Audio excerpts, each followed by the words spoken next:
that's okay. But they don't really deal in just small scraps of fabric or anything that's, heavily soiled, with gas or oil or, stuff like that. They don't want really nasty stuff. They throw stuff. So there's stuff they do throw away. And she didn't know of anybody, but she's going to get back to me if she finds out anybody that actually uses unusable stuff to break it down into the fibers and use it for stuffing for different items, which I've heard there are people that do that, but I don't know. Did she say what they do when they sell it to overseas? Oh, you mean what? Like when overseas people buy it, do they buy it to then have it to take it out of the bale and wear it, or do they use just this? Yeah, they use it for clothing, and if they've got other uses for it, I don't know, but okay, basically for clothing in third world countries. Okay. MSU does the same thing from their salvage store. They collect, clothing on campus, and they sell the good stuff in the salvage store, and the rest of it they bale and sell to overseas markets as well.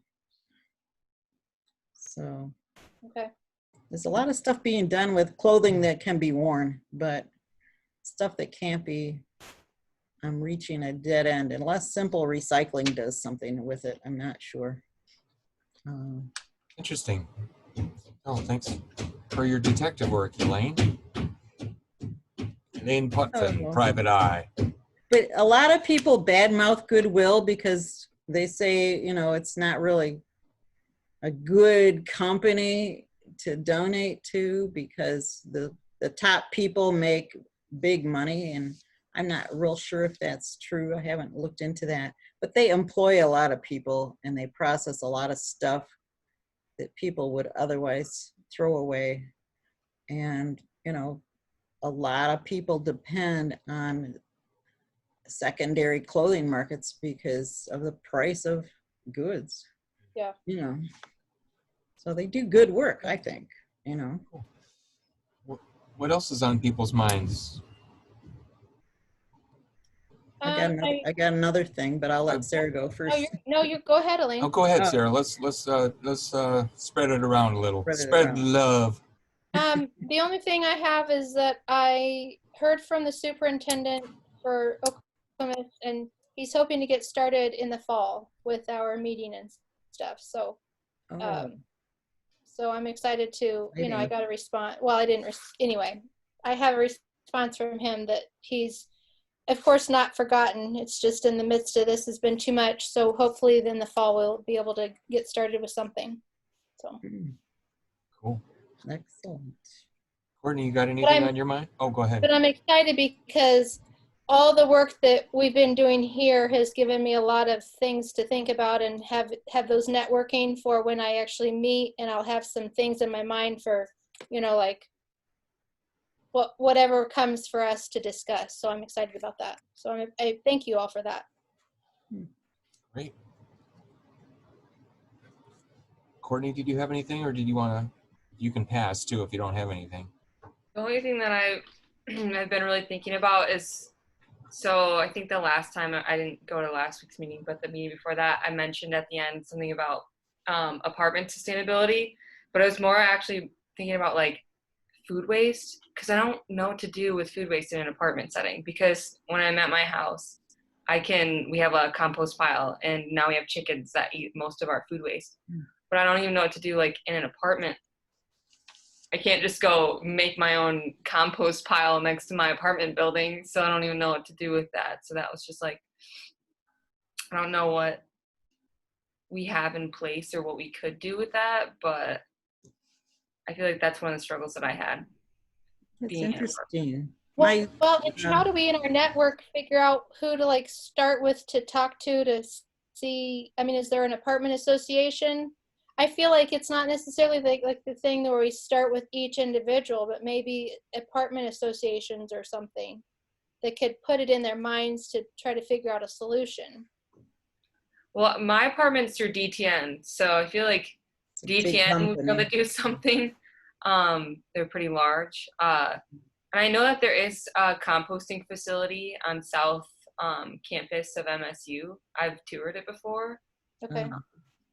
So there are places, and we even have the anaerobic digester on South campus as well, which is really neat. I don't know if you guys knew about that, but What's it called?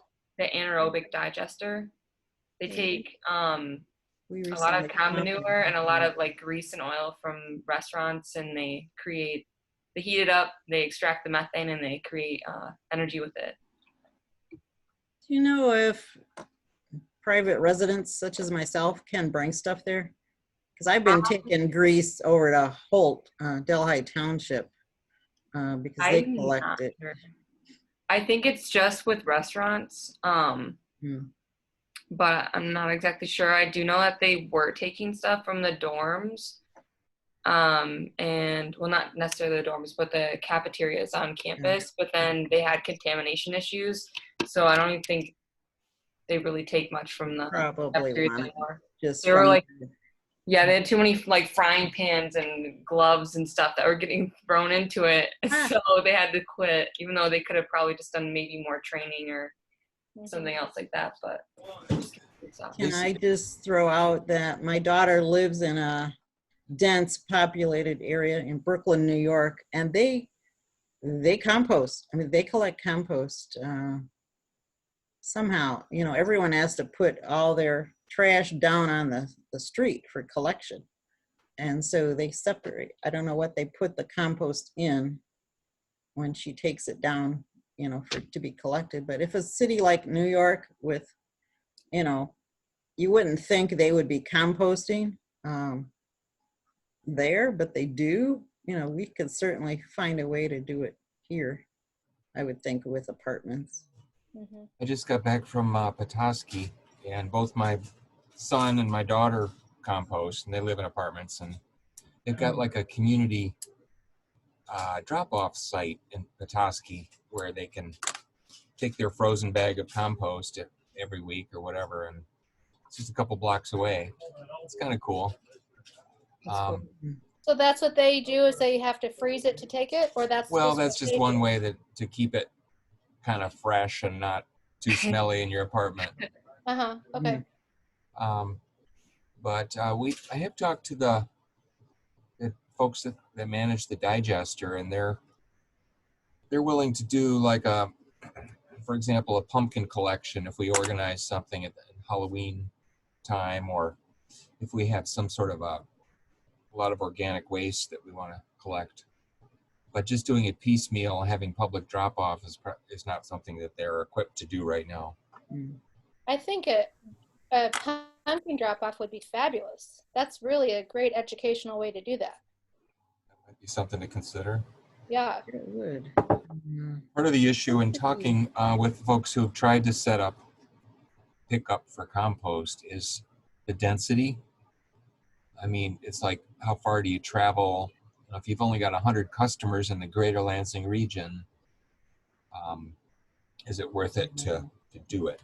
Because there's not a lot of value to that 10 pounds of food waste. But anywho. Is it the kind of thing, though, that we could create it to be an educational thing, where this is what you're doing and why and how you could do it at home, or just create it into it? That could be the incentive for being an educational program of some sort. Seems like anything is possible.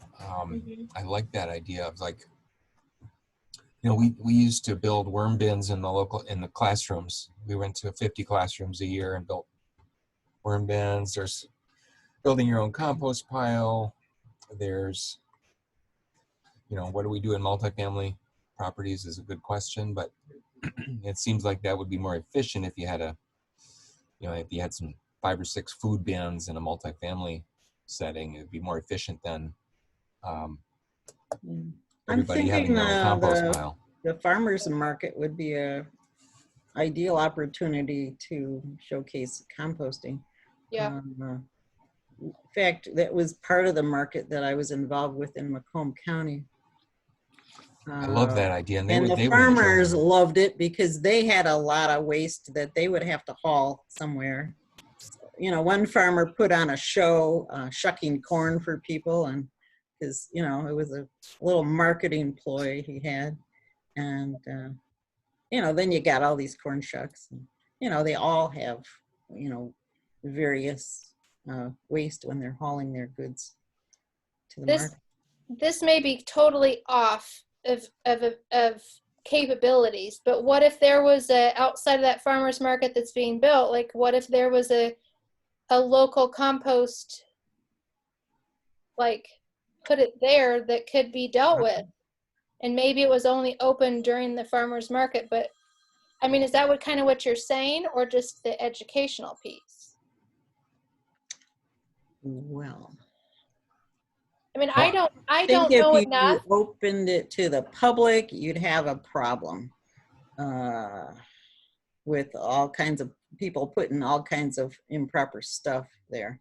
Well, that's what I'm saying. If it was open just during the farmer's market, and that was a time that people could bring it, and then it got locked down, so it couldn't be, you know, and then you could have somebody, a volunteer or whatever, that I don't like the term, but manned it, or, you know, peopled it while they were. No. We actually operated it in conjunction with the Master Composter program, and you had to get like continuing education hours, service hours, to keep your Master Composter status credential. It was a credential like Master Gardener. And so those people volunteered in like 2-hour shifts or something at the Saturday market to get their hours and to also, you know, manage the composting. So that was kind of a win-win thing. Courtney, do you feel like if you had a place to take it that was local, you would, I mean, because, you know, this whole topic has started out based on the apartment. So, like, do you feel if you had a place to take it, you'd feel better about it? Or are you wanting to, I mean, is your main goal to figure it out from the apartment, like have it on apartment property? I think, well, currently we don't even have like recycling in our apartment, so I just bring it to a drop-off anyways. Yeah. So even if it was just a drop-off site, I know like people like me and my roommate would do it. I'm not sure everyone in my apartment complex would do it, but it is a good start. And that could be like a good teaching moment, or even like having maybe a workshop about teaching how to do worm bins, because I tried doing a worm bin and I killed all my worms. So worm bins can be like really useful. They can even eat, like they can decompose through like bamboo toothbrushes sometimes, and 100% cotton cloths and stuff like that. So they can even be like a way of just breaking down materials that we can even probably do in our normal compost pile potentially. But I don't know. I've been trying to make my own worm bin, and even then I had failed. So I feel like education could be a good aspect in it. And then even if we did have just a drop off or anything like that, I think that could be a good thing, especially because last year I was in a dorm, and I was in the RISE program. I don't know if you guys know what that is, but it's the Residential Initiative on the Study of the Environment. It's a living learning community at MSU. So I lived in Bailey Hall, and we actually had a compost pile outside of our hall just for the RISE team. And so I was on the compost team. So that's why I really think about it, because I had a compost bin in my dorm. I could just put it like in my closet and forget about it. And there were like these special compost bins that just hold the food, and then you go dump it into a pile when you get the chance. And so we had a pile and we go turn it. We just had a couple volunteers that kind of managed it, and then made sure it had the right conditions and stuff. So I feel you could do one pile like next to an apartment, but I feel like also a drop off could work. I know Tom Carey, the market manager, is very interested in having composting at the market. Oh. and there's some vendors that are interested. One of the things I wanted to talk about today was the market. So this is sort of circling around a little bit, but we had a great meeting on Wednesday where we talked about distributing trees at the market at our tree team and our environmental commission. And we got $10,000 to work with to buy trees and give them out. Seems like we could have a nice display that included composting information, whether we have a drop-off there or not, but we could explore the drop-off possibility. Hammond Farms offers composting, and one resource that we might call on to see if, what would it cost to have a drop-off bin. Getting back to the worm bin thing, that would be a cool thing to do for some sort of project. I used to have one too, and I left mine outdoors. I was airing out the worms, letting them get some nice sunshine and air, and it got too hot for them, unfortunately. But there was a woman who wrote a little book called Worms Eat My Garbage. Do you remember that one? Mary Applehoff. Her name, yes. I met her. She was an amazing woman. Yeah. Yeah. So what are active ways that we can, sorry, I had to leave for my children for a second, so I totally missed the past minute or two.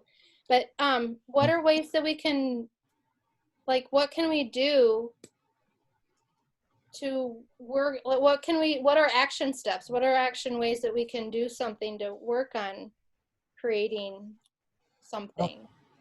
Well, one of the things, I don't know if you mentioned it, but we want to be distributing trees at the market. We got rid of 64 trees that were donated. As Elaine knows, staffing a marketplace with master composters or master gardeners or green team members or volunteers that's a pretty hefty job. But it would be really cool if we had a kind of a collaborative table where maybe we had a worm bin, maybe we had a compost information, maybe we had tree information, and just that would be great. Maybe think about. I mentioned that Tom Carey, the market manager, is very interested in having composting at the market. Okay. So maybe. Sorry, I missed that, you guys. That's okay. Oh, that's all right. No, it doesn't hurt to refresh it, because. So there's some real possibilities. I think it's partly just whether Elaine's ready to do the research or not. No. Always on me. We could brainstorm what it would take to do this, because I know I can't necessarily always rely on volunteers, but maybe there's some cool ways that we can partner with Emma and her conservation corps. Maybe there's some kids in the schools that are looking for summer projects or badges or master composter certification, master gardener certification. Any other thoughts? Well, you mentioned Emma, and could I go off subject for just a moment? No, you may not. No, you cannot stray from the subject. Same general subject. I'm just kidding. I put it out there that Emma's willing to come visit the Tacoma Hills board meeting, and I got kind of mixed reactions from the board. One person flat out said, "We've looked at this before. We voted against, bringing in native species." And then but before that, she said, "But I don't know what native species are. I don't know what you mean by that term," she said. "But we voted against it before." And I'm going, what's her thing? I'm not sure. But anyways, then Bill McConnell, who you've met before in this group, he's on the Environmental Commission. He's on our neighborhood board. He messaged me and said, can you access this link? And it was an initiative from MidMeac for Tacoma Hills to look into the very thing, I believe. Of it was unclear to me exactly what they wanted, but there was 5 or 6 people that were selecting dates and times that they were free to meet on location. So I threw my name on there and selected some times that looked like were popular with other people too. So for next week, so something's happening next week. I'm not sure what. Well, I love the idea of just thinking about it in terms of greening your yard or greening your landscape. You know, composting fits into that, food waste, tree planting. We could even do a composting in our neighborhood eventually, I would think, if people don't want to do it individually. We could even shred old unusable clothing and use it as a mulch. There you go. Oh man, now you're thinking. Because yes, you can put fabrics in. Well, it's better to put in natural fibers like cotton and wool and things, but most clothings are blends today. Yeah. And synthetic. I don't know if you can see this. I can't hear you, but yeah. This is a poster we potentially could use about, you know, that covers things like composting and vermicomposting, rain gardens.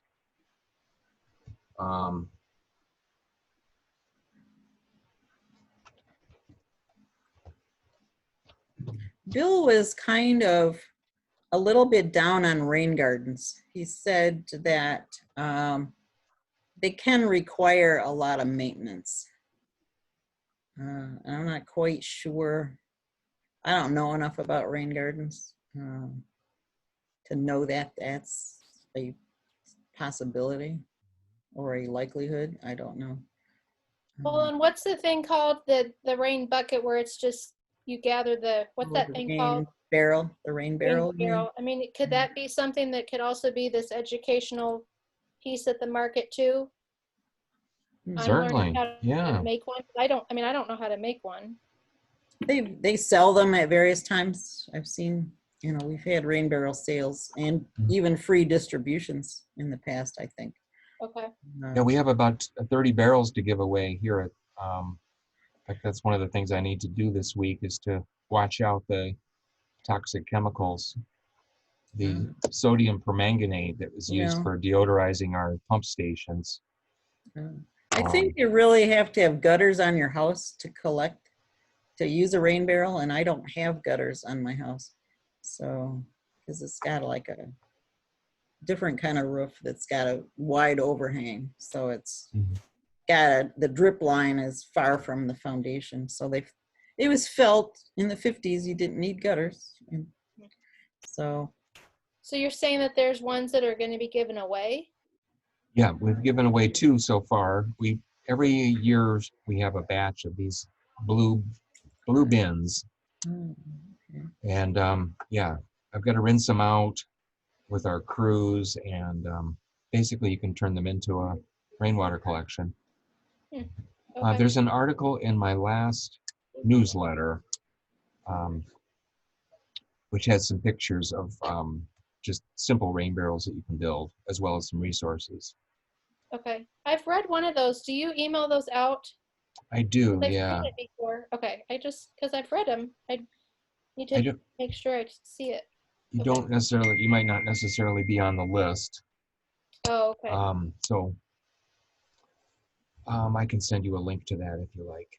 Okay. But I can see it's doing like a mind map, like, okay, these are the things that we want to do at the market. You know, there's the tree, there's the compost, maybe there's rain barrels, native landscaping, maybe just sort of assemble some general information, maybe a resource sheet that we could use in other areas as well. I mean, we've talked about regular outreach on topics of interest, and this might be an interesting way to do the outreach and gather the information. Okay. I'm just thinking out loud here, but I always get some interesting ideas at these. I know that we want to put a table together at the market, and we want to do that fairly soon, and we want to give away trees. So if we do anything else on top of that, that would be wonderful. Is the market only on Saturdays? It's going to start up on Wednesdays as well. Okay. Yeah, so. When do they think they're going to open the new marketplace? I've seen a lot of progress happening there, you know. Yeah, I think they're shooting for August. That seems pretty fast. Oh, not I'm till guessing August. maybe September. I don't know. Oh, they said it would go up so quick once they had the foundation in. It sounded like 2 weeks and it'd be up. But Well, then the no, it pandemic came, I think, probably. takes a lot. Well, they've had the foundations in. I mean, they did that already. And now, Whether or not that the market is going in the parking lot, so it's happening yes, right now. it is. Is it going to be all season, or is it going to be open? Like, are there going to be walls or no? You know, I'm pretty sure it is going to be all season. Okay. I'm just, Oh, is it? they've done it in the mall in the past, so I should know more about that. You know, I can find out. Oh, I thought it was an open air type of structure, but Okay, so do you want I me to haven't put a mind looked map at for the it market lately. together? Excuse me? You want me to put a mind map together for the market? Do you feel like it? I mean, I'm going to have to email you so you can tell me I didn't write it down everything you just said, so. I started doing a little mind map here on food waste, Okay. but I don't know if you can kind of see it, but it's got coffee stains on it. Oh, good. Coffee grounds are good. I love the conversation about apartments too, because that's really been a common theme, not just with food waste, but composting and waste reduction. Recycling has been a huge issue forever with apartments and also with some condos as well. Yeah, in my apartment complex, I've watched people like just throw so much stuff that could be recycled into our bin. Like, Oh. and even then, like when the pandemic first started, I watched people seriously take their trash and they wouldn't even put it into the bin. They just set it in front of it, and then you just watch it blow away. And it's I don't know, it's just kind of mind-boggling. No, yeah. Oh, gee. And we're right on the river too, so any of our trash like can easily end up in the river. And there's like a spot behind the baseball fields, even on MSU, where there's just so much trash that's stuck in the trees in the river that it's just disgusting. Oh. Yeah. Does MSU have any sort of like adopt a portion of the MSU cleanup crew stuff? You know, like adopt a highway. Do they have anything for that cleaning up MSU? I know that they do have a lot of clubs that will clean up. There's like a club that's actually just like cleaning up the river. It's designated just to do that. So I know that they have a lot of initiatives to try to, and I know that they pulled a bunch of bikes out of there too. I think it was a Fisheries and Wildlife Club went and pulled a bunch of bikes out. But yeah, I think there are a lot of initiatives, but even then I think they missed that portion. But that's because it's such a dense portion that it's even hard to like get down into it compared to the other spots that are more like visible on campus. Okay. I really like where this is going. I also like the fact, I forget who brought it up, but the idea of the rain gardens or the ecological landscaping. I think maybe Elaine talking about it in her neighborhood, and there's with MidMIAC, the Mid-Michigan Environmental Action Council getting involved with a project there. There's just so much, so many possibilities here. They've also offered to help with a green infrastructure audit with the township, looking at MidMIAC has? Did you say? MidMIAC in collaboration with Tri-County Regional Planning Commission. Can you tell me what the acronym for that is? Mid-Michigan No, Mid-Michigan Environmental Action Right. Council. So I like the idea of doing a mind map. Maybe I'm going to check out more details on the farmers market to find out what the schedule is. And I'll have a meeting on Monday to talk with Michelle Belasker with the AM Conservation District about trees. But maybe together we can put together some sort of a handout that sort of synthesizes some of this information. Maybe that could be kind of build off your mind map, Sarah. Yeah. I'm not sure, but you guys have any thoughts on how we could, what next steps we might take on this? Other things that we could do or that you want to do? Who else we should bring into the discussion?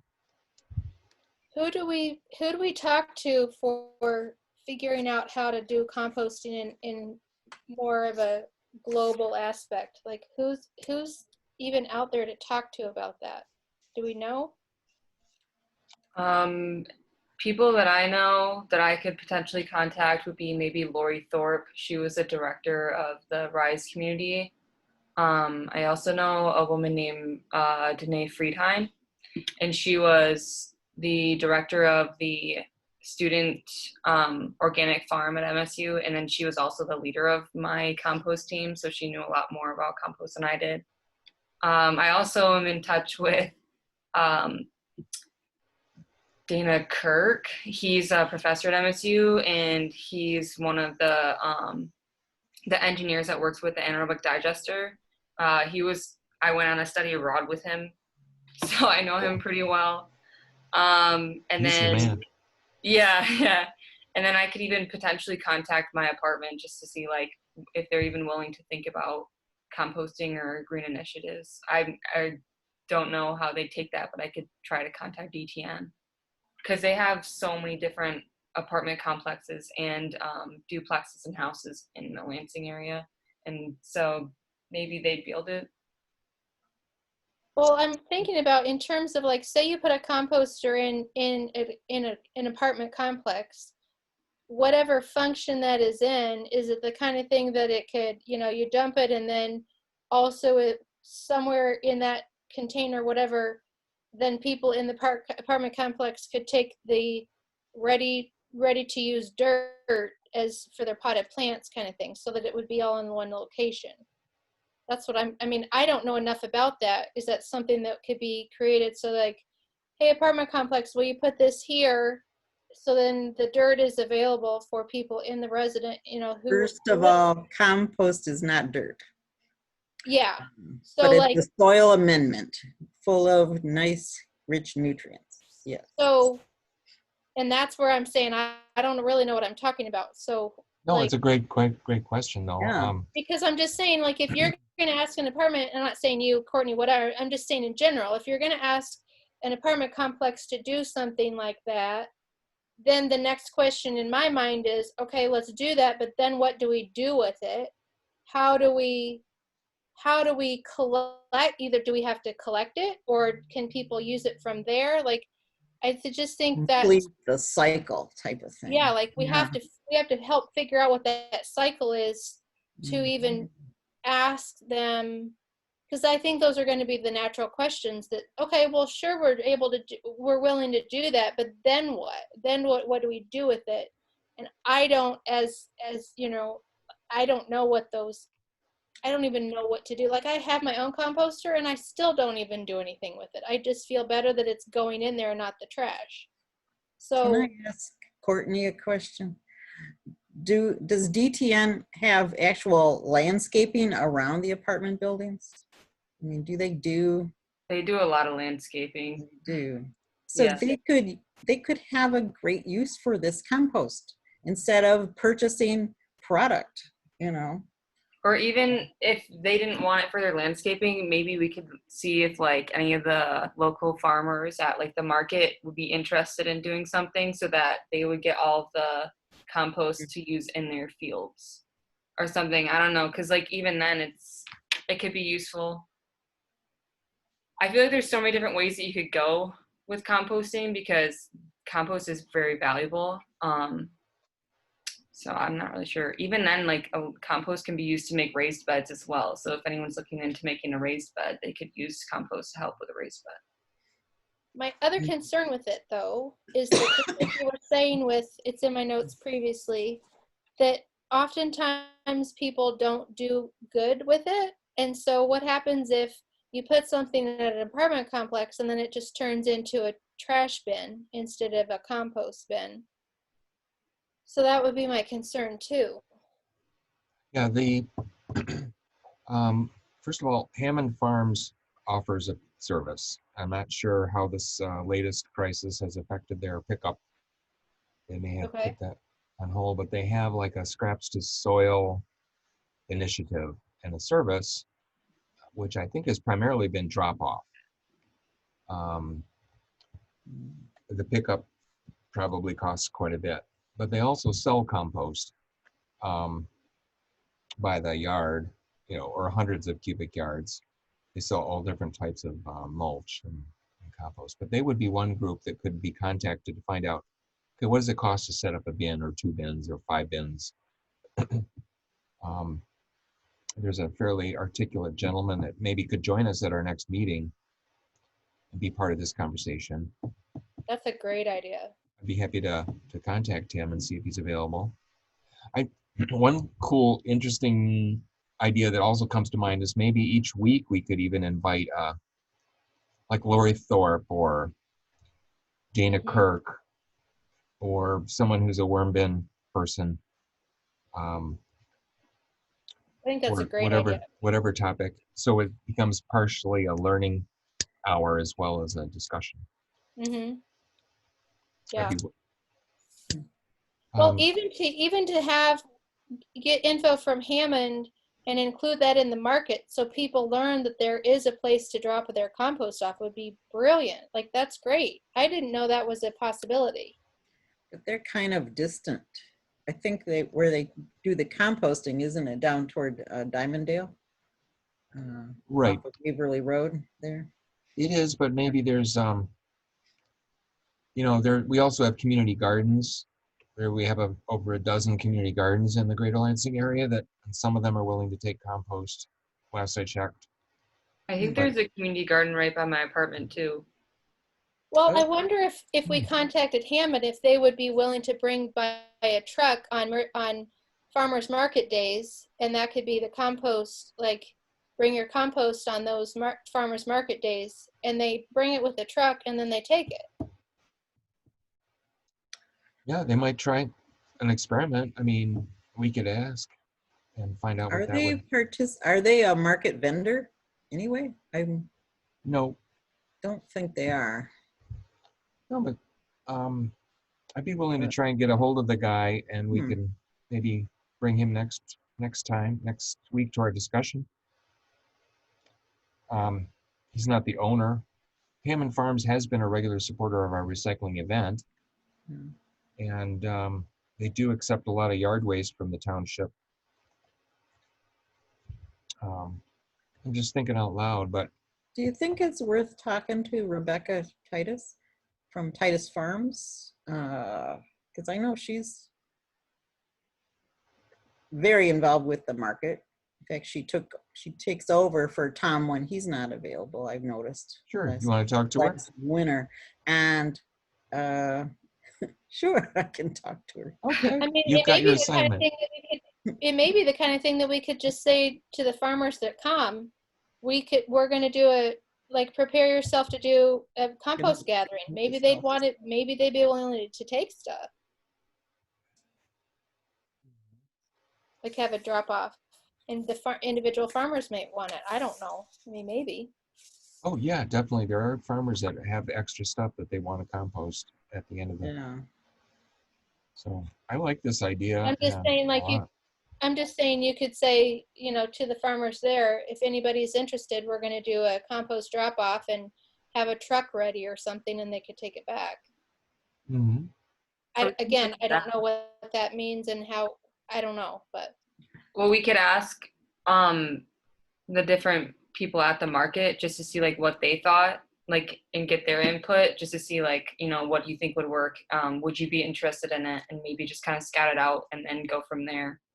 Well, they all would have room to haul stuff back after, you know, they're hauling their goods, they're selling their goods, and then they got to go back with a hopefully empty truck. So maybe they, you know.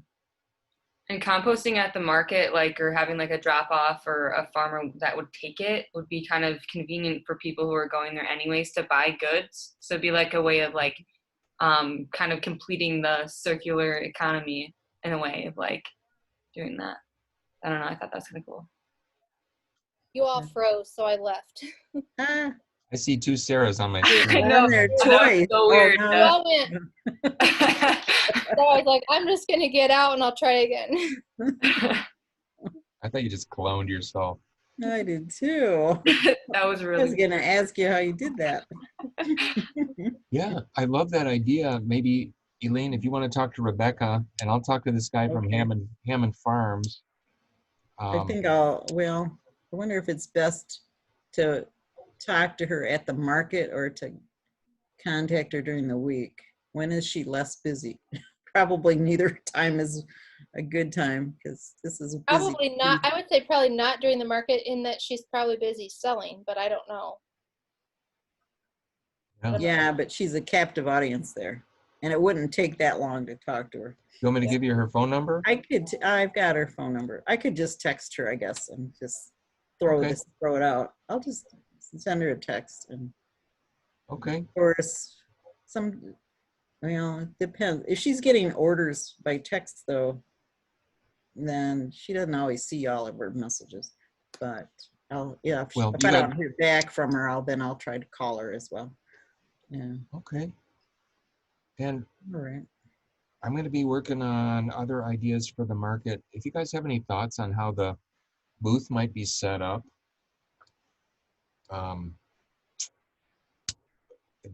it'll be interesting to see how. Is it too late to get a permanent spot in the market? I mean, is everything already designated that they plan for, that they're building? No, it's not too late. Nope. But that'll be a question of whether we were part of the information table. Last time we were there, we had a table set up next to the information table, and that was pretty convenient. Especially if we don't have to haul a table there every week. Yeah, haul it back. that's what I'm thinking. Hauling tables and chairs gets tedious. But if we're giving away $5,000 worth of trees, that's going to be a fairly significant effort. And it would almost might be nice to develop a script or a training for volunteers. So, you know, in the period of 3.5 seconds, we can think about that message that we want to give across and figure out how people can best respond to those questions that might come up. Yeah.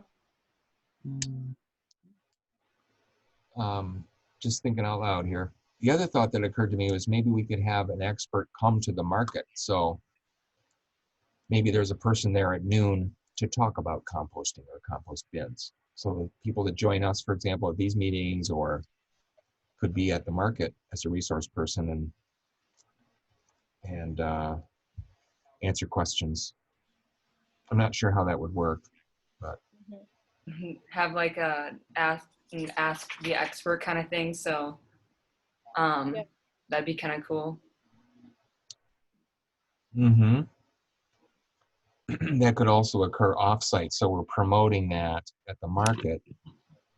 Like tune in on Wednesday and ask the expert, or tune into our green theme, which comes with our environmental commission meetings often every other month or so. Just thinking out loud here.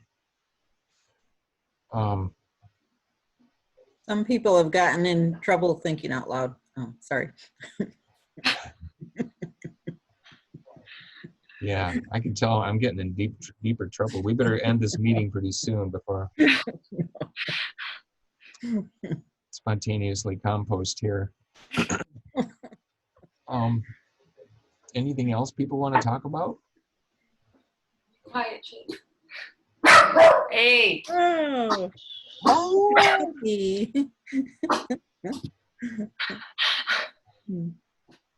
Chase Well, had something to say. We keep piling our plates full with lots of stuff at these meetings. Boy. No pun intended. Yeah, we better start composting some of that. Yeah, exactly. Yeah. Reminds me, my compost bucket is full. I'm gonna take it out before the weather turns foul later on. I can't believe it's sunny right now. It wasn't supposed to be a hint of sun today. Have you seen those composters that go into the ground and then have a lid? Have you ever seen those or used one of those before? Into the, you mean completely underground with a lid like on the, yeah, it's right at ground level? yeah. Oh, You I buried haven't. it. I haven't buried it. I I saw made one. What? I made one time with a barrel that had holes drilled in it and a bottom cut off. I just buried it in the ground and it stuck up about 6 inches, and it was kind of cool. Then how do you turn this stuff? Well, That's yeah. once it fills up, you just pull the barrel out and Oh, and cover then it. dig another hole. Yeah, exactly. I mean, that was the easy way to do it. So Yeah. eventually it's going to decompose, Mm-hmm. maybe feed the tree next door or whatever. But I found that I don't often get a lot of compost out of my compost piles. It all goes kind of back into the seeding the next pile. And I've gotten quite a bit, but Well, I've been here 10 years and I've only harvested it once, I think. okay. So yeah, and I've got a separate large corral that I mostly put leaves in, and I bring home all the coffee grounds from church because no one else will bring them home. And it's mostly and you know, it just keeps decomposing so much that I have space to add more. So Cool. I'm too lazy to empty it out.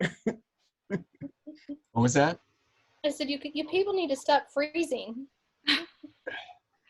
Oh, Sorry. it's just you, Sarah. It's not us. I know. That's why I keep just getting out, because you guys freezing is not helping. So.